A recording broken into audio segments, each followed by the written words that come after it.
하나님 말씀은 사도행전 9장 15절입니다. 사도행전 9장 15절 말씀 한 목소리로 함께 읽도록 하겠습니다. 다 같이 시작. 주께서 이르시되 가라. 이 사람은 내 이름을 이방인과 임금들과 이스라엘 자손들에게 전하기 위하여 택한 나의 그릇이라. 아멘. 오늘 주일 2부 예배에 참여하신 여러분 모두에게 하나님의 크신 은혜와 평강이 충만히 임하시기를 간절히 축원합니다. 네. 사람들에게 의미 있는 장소가 다 있습니다. 특별히 믿음의 길을 가는 우리들에게는 주님을 인격적으로 만난 날, 주님을 마음으로 영접한 날, 그날이 의미 있는 날이고 그 장소가 의미 있는 장소가 됩니다. 성경에도 보면 많은 의미 있는 장소가 나오거든요.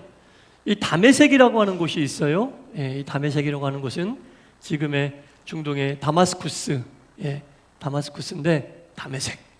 누구에게 의미 있는 장소냐? 다 아실 겁니다. 바로 바울이라고 하는 사람에게 의미 있는 장소입니다. 왜 의미 있는 장소냐? 바울이 이곳에서 예수님 만났거든요. 다메섹에서 예수님 만났어요. 다메섹에서 예수님을 만났는데 그 예수님의 빛이 얼마나 강했던지 예수님을 만나는 그 순간 시력을 잃어버렸어요. 예수님의 빛이 얼마나 강했던지 바울의 눈으로 확 비치는데 순간적으로 시력을 잃어버렸어요. 그래서 누군가의 손에 이끌려 다메섹 시내에 직가라고 하는 거리가 있는데 거기 유다라는 사람의 집이 있거든요. 그 유다라는 사람의 집에 누군가의 손에 이끌려 갔어요. 그리고 사흘 동안 성경에 보면 식음을 전폐하고 기도했다 이렇게 나옵니다. 다메섹에서 예수님의 빛을 보고 시력을 상실하고 누군가의 손에 붙들려 다메섹 시내에 있는 직가라고 하는 거리에 있는 유다라고 하는 사람 집에 가서 3일을 금식하며 기도했습니다. 하나님은 이 기도가 합당한 기도로 받아들이시고 이제 바울을 하나님의 종으로 택했다고 오늘 본문에 나옵니다. 바울이 3일 동안 음식을 못 먹고 기도할 때 똑같은 다메섹의 한 곳에서는 하나님이 예비한 아나니아라고 하는 종이 준비되어 있었어요. 그리고 하나님은 아나니아에게 명령하십니다. 아나니아야, 지금 유다의 집에 가면 바울이라는 사람이 있는데 나를 핍박하고 나를 괴롭히고 예수 믿는 사람들을 못 살게 굴던 그 사람이 앞을 못 보고 이제 나를 만나고 변해 있다. 네가 가서 안수하여 그의 눈을 보게 하라. 이렇게 아나니아에게 하나님 명령하셨어요. 그때 아나니아가 어떻게 반응했을까요? 알겠습니다, 하나님. 순종하겠습니다. 그러지 않았어요. 하나님 아시잖아요. 바울 어떤 사람인지 아시잖아요. 예수 믿는 사람 핍박하고 괴롭히고 심지어 목숨까지 앗아가는 악명 높은 사람이잖아요. 저 못합니다. 이렇게 하나님의 말씀에 의의를 제기했어요. 그때 하나님이 아나니아에게 주신 말씀이 오늘 본문입니다. 오늘 본문이에요. 오늘 본문 제가 읽어볼게요. 주께서 이르시되 가라. 이 사람은 바울을 얘기하는 거겠죠. 내 이름을 이방인과 임금들과 이스라엘 자손에게 전하기 위하여. 지금 여기서 이야기하는 이방인과 임금들과 이스라엘 자손은 모든 세계 사람을 얘기하는 거예요. 말 그대로 남녀노소 빈부귀천 모든 사람을 다 얘기하는 겁니다. 세상 모든 사람들에게 내 이름, 주 예수 그리스도의 이름을 전하기 위하여 내가 택한 그릇이라. 중요한 말이 빠졌네. 나의 그릇이라. 택한 나의 그릇이라 밑줄 치셔야 됩니다. 택한 나의 그릇이라 굉장히 중요한 의미가 있는 단어입니다. 제일 먼저 나오는 말이 택했다. 여러분, 한 개만 있으면 택했다고 안 해요. 적어도 2개 이상 여러 개 있을 때 택하는 겁니다. 그럼 뭐예요? 마음에 들었다. 그런 뜻이죠. 요즘처럼 택하기 힘든 시대를 살고 있는 분들이 없어요. 여러분, 뭘 하나 물건을 살 때 얼마나 고민하십니까? 얼마나 고민하십니까? 인터넷으로 물건 하나 살 때 가격 비교하지요, 품질 비교하지요, 또 뭐 봐요? 리뷰 쫙 봐요. 딴 사람들이 사용하고 어떻게 그 리뷰를 달았는지 몇 분이 고개 끄덕이시는데 다 맞습니다. 택하기가 너무 힘든 시대를 살아요. 그러나 2000년 전 그때에 사람이 얼마나 많았겠어요. 그러나 예수님은 바울을 택했다. 오다 가다 주신 게 아니라, 우연히 택한 게 아니라 예수님이 택했다. 많은 사람 가운데 마음에 들었다는 얘기죠. 예. 마음에 들었다. 택한 누구의 그릇이라? 나의, 예수님의 그릇이라. 이건 뭐예요? 예수님만의 그릇이라. 옛날에 왕궁이 있는데, 궁궐이죠. 궁궐에 임금이 사용하는 그릇이 따로 있어요. 임금이 사용하는 그릇이 따로 있는데, 그 그릇이 왜 귀하냐? 값비싸서 귀합니까? 훌륭한 장인이 만들어서 귀합니까? 아니에요. 이유는 임금이 사용하니까 귀한 거예요. 그릇이 아무리 값싼 그릇이어도 임금이 사용하면 그 그릇 귀한 거예요. 아무리 값비싼 그릇이어도 사용하는 사람이 누구나 다 사용하면 귀한 거 아닙니다. 그래서 우리가 아주 일반적이고 보편적인 어떤 물건이 있는데 유명인이 그거 사용했다. 그 다음 나가면 가게에 그게 없어. 그 전까지는 아무런 의미가 없는 물건이었는데 유명인이 사용하고 나니까 그게 그 사람이 사용했다는 이유만으로 유명해진 거예요. 물건이 갑자기. 그릇도 마찬가지예요. 누가 사용하느냐에 따라 그 그릇의 귀하고 천함이 결정되는 겁니다.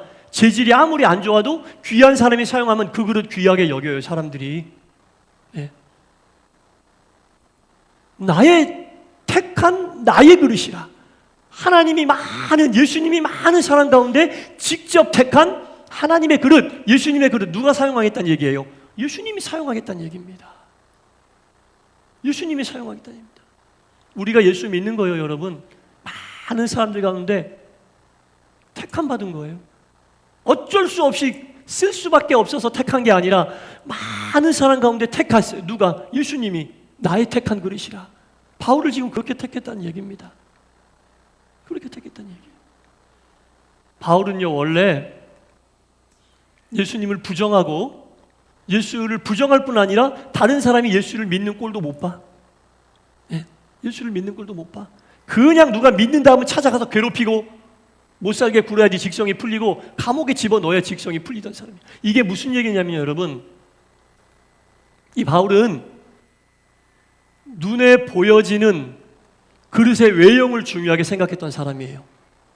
바울이 유대교에서 출세하기 위하여, 그때 당시에 유대교에서 출세하면 엄청 출세한 거거든요. 왜냐하면 사회 자체가 유대교가 모든 사람들의 생활에 깊숙이 관여하고 있었던 때라 유대교 종교 지도자가 된다, 성공한 겁니다. 명예가 따르고 권세가 따르고 합당한 부가 따르는 건데 바울은 그 유대교 종교 지도자가 되기 위한 길을 차근차근 걸어가고 있습니다. 그러니까 이미 종교 지도자가 된 사람들의 말을 잘 들을 수밖에 없어요. 그들 눈에 들어야 화려한 출세의 앞길이 보장되어 있습니다. 그래서 내용물이 뭔지는 중요하지 않아요. 그냥 유대교 종교 지도자가 되어 겉모양이 화려한 그릇이 되기를 원했습니다. 내용물이 뭔지는 생각 안 해요. 바울이 사울 되기 전에는 바울의 삶을 보면 절대로 그릇 안에 무엇을 담아야 되는지는 생각하지 않아요. 그냥 화려한 그릇이 돼야지, 성공한 그릇이 돼야지, 이런 생각밖에 없어요. 그래서 맹목적으로 유대교를 추종하고 유대교에 반대하는 예수 믿는 사람들을 괴롭히고 유대교 종교 지도자들의 눈에 들어 나도 저 화려한 그릇이 돼야겠다, 이 생각밖에 없었던 사람이 바울인데요. 이렇게 다메섹에서 예수님을 만나고 예수님께 택함받은 이후에 바울이 뭐라고 고백하는지 아십니까, 여러분? 고린도후서 4장 7절에 이렇게 고백하고 있습니다. 우리가 다 알아요. 이 보배를 질그릇에 가졌으니, 이 보배를 질그릇에 가졌으니, 자신을 화려한 그릇이라 얘기하지 않고 질그릇이라 얘기합니다. 화려한 그릇이 삶의 목표였고 자신을 화려한 그릇으로 만들려고 온갖 노력을 다했던 사람이 이제 자기가 질그릇이래. 그리고 이제는 그릇의 외형이 아닌 질그릇 속에 내가 보배를 가졌다, 이렇게 얘기하고 있습니다. 질그릇 안에 보배를 가진 존재가 됐다. 화려한 그릇 안에 무엇이 들어왔는지 신경 안 쓰고 그릇만 화려하게 했던 이 바울이 예수님 만나고 본인이 질그릇임을 깨달았고 그릇의 가치는 외형의 화려함이 아니라 그 그릇에 무엇이 담겨 있느냐가 결정한다는 것을 깨닫고 이렇게 고백해요. 이 보배를 질그릇에 내가 가졌다. 자기가 질그릇이고 이제 화려한 그릇일 때 생각도 못했던 내용물이 내가 질그릇이 되고 나니 그 속에 들어옴을 깨닫게 되었다. 3일 걸렸어요. 자기가 질그릇임을 깨닫는데 3일 전에 다메섹에서 예수님 만나기 전에는 화려한 그릇의 바울이었습니다. 그러나 다메섹에서 예수님을 만나고 3일 동안 못 보고 금식 기도하며 아나니아에 의하여 눈이 뜨였을 때 바울은 깨달았어요. 아, 그릇은 외형이 중요한 게 아니구나. 내가 아무리 화려한 그릇이어도 그 그릇 안에 오물이 담겨 있으면 변기에 지나지 않구나. 오물이 담겨 있으면 쓰레기통이지. 그러나 내가 질그릇이어도 그 속에 보배가 담겨 있으면 그 그릇은 담겨져 있는 내용물로 인하여 인정을 받게 되는구나. 깨달은 거예요. 3일 걸렸어요. 어떤 사람은 40년 걸려요. 누가? 모세는 화려한 왕자의 그릇으로 살았다가 하나님이 40년 동안 미디안 광야로 보내 본인이 질그릇임을 깨닫게 합니다. 그러니까 누구는 3일 만에 깨닫기도 하고 누구는 40년 만에 깨닫기도 하고. 이게 뭡니까? 이 깨닫는 것은 시간이 중요하지 않다는 얘기예요. 하나님, 예수님이 필요에 의해서. 그러니까 예수 믿는 시간이 길었다고 다 깨닫는 거 아니에요. 평생 예수 믿었지만 평생 자기가 화려한 그릇인 줄 알고 살다 가는 사람도 있고, 어제 예수 믿었지만 오늘 자기가 질그릇임을 깨닫고 바울처럼 고백하는 사람도 있는 거예요. 예수 오래 믿은, 무슨 직분을 했든 이런 게 자랑할 게 아니란 얘기지. 그러니까 신앙생활하면서 중요한 것은 이것을 깨닫느냐 못 깨닫느냐, 이게 중요한 거지. 본인이 질그릇임을 깨닫고, 질그릇이 가치가 있으려면 질그릇 안에 보배가 들어와야지 정말 가치 있는 그리스도인의 그릇으로 산다는 거, 이 깨닫느냐 못 깨닫느냐가 중요한 거지. 10년 믿었네, 20년 믿었네, 무슨 직분했네 그러면서 이런 건 의미가 없다는 얘기죠. 바울은 3일에 깨닫고 모세는 40년 걸렸는데 뭐가 진짜예요? 네. 중요한 것은 바울이 이 사실을 깨달았다라는 겁니다. 보배를 담는 질그릇. 비록 겉모양은 질그릇, 톡이 추박한 그릇이지만 이 보배가 뭐예요? 예수님을 담았다는 얘기죠. 하나님 말씀을 담았다는 얘기, 깨달았다는 얘기죠. 이 깨달은 이후에 바울의 삶을 보면 알잖아요. 바울이 어떻게 살았는지. 평생 동안 부자로 살았습니까? 평생 동안 권세를 쫓으며 살았습니까? 평생 동안 명예를 누리며 살았습니까? 아니잖아요. 오직 질그릇인 자기 안에 담겨있는 예수만을 전하기 위하여 모든 것을 다 내려놓는 삶을 살았어요. 그게 보배인 줄 알고 깨닫고 산 삶이 바울의 삶이었다라는 거죠. 여러분, 질그릇이면 어때요? 보배가 담겨져 있어야죠. 그렇지 않습니까, 여러분? 중요한 것은 어떤 가치가 그릇 안에 들어있느냐, 이게 중요한 거예요. 여러분, 눈에 보이는 거, 이거 여러분 잘 보세요.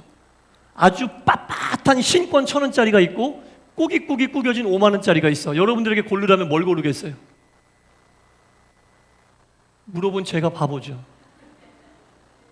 빳빳하다고 1,000원짜리 고를 사람이 어디 있어요? 왜 5만 원짜리 꾸겨졌지만 골라요? 액면가를 아니까, 액면가가 보이니까 우리는. 그런데 철없는 아이들에게 물어봐요. 빳빳한 거 고를 거예요. 애들은 모르니까. 가치를 모르면 빳빳한 거 고른다니까요. 그게 진짜인 줄 알고.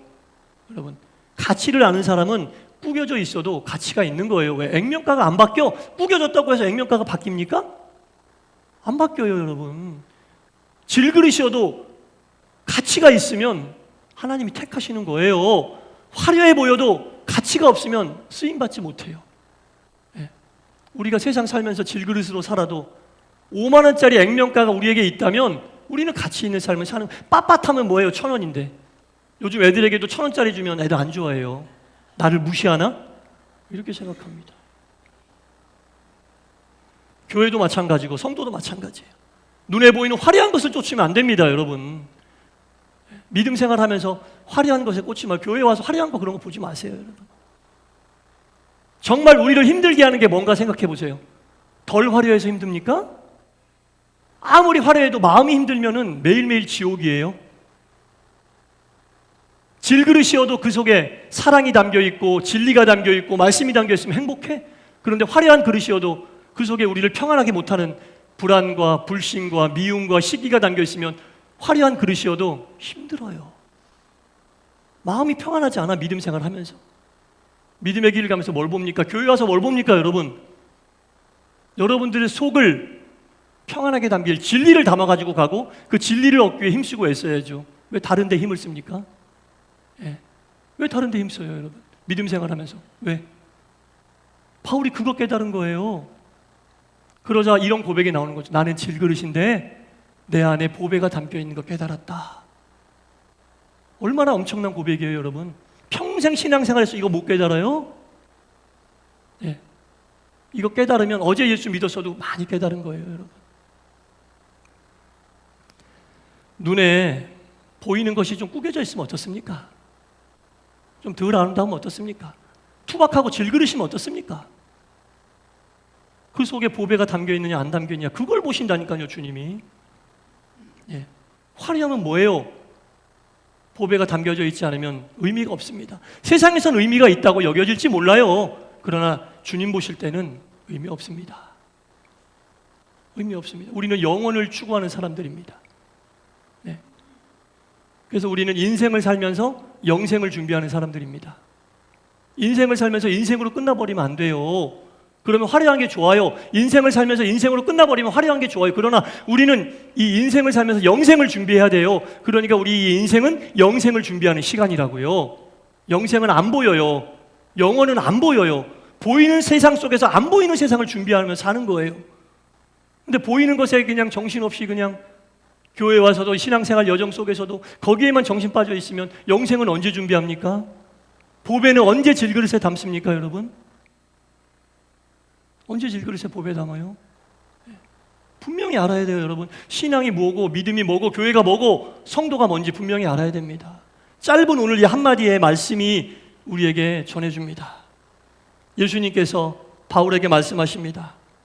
이 사람은 내 이름을 이방인과 임금들과 이스라엘 자손들에게 전하기 위하여 택한 나의 그릇이라. 우리 동산교회와 여러분 모두는 하나님께서, 예수님께서 많은 사람들을 위하여 그리고 여러분 자신을 위하여 택한